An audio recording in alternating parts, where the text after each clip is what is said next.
Jasper, first of all, what kind of effect will this pullout of U.S. troops have on the region?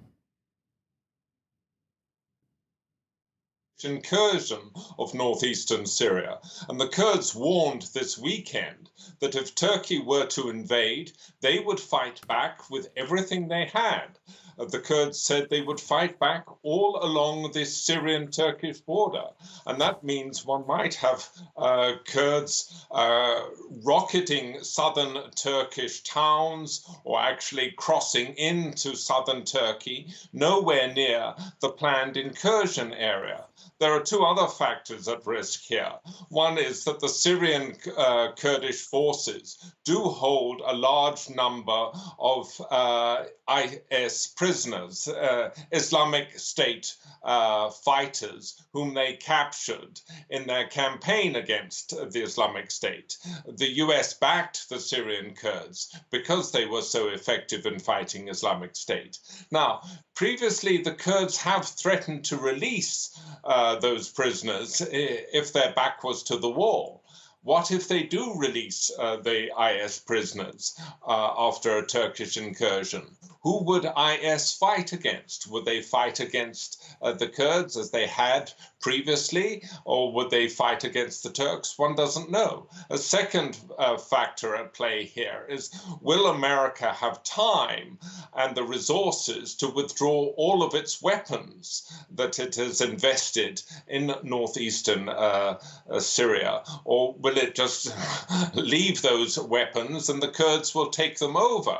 In which case you might have NATO member Turkey having its soldiers killed by NATO weapons supplied by another NATO country. At the end of the day, one has to say that this border, northeastern Syria to southern Turkey, has been a quiet border. There hasn't been the cross-border violence that would seem to justify such an incursion. Jasper, what about the timing here? Why has Donald Trump ordered this pullout now? Well, this is a big surprise. The pullout is in line with Trump's pledge to withdraw all US troops from Syria last year. But that in itself was controversial. And Trump's decision to sell out the Kurds and withdraw US troops from Syria caused the US Defense Secretary Jim Mattis to resign.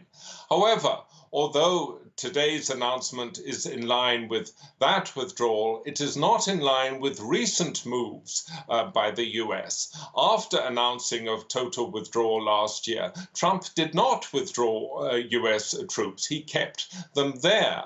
And recently, the US has been patrolling northeastern Syria in cooperation with Turkish troops. They've mounted joint helicopter patrols, ground patrols along the northeastern Syria.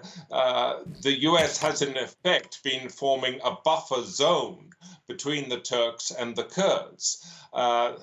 Today's announcement means that buffer zone is going to be dismantled.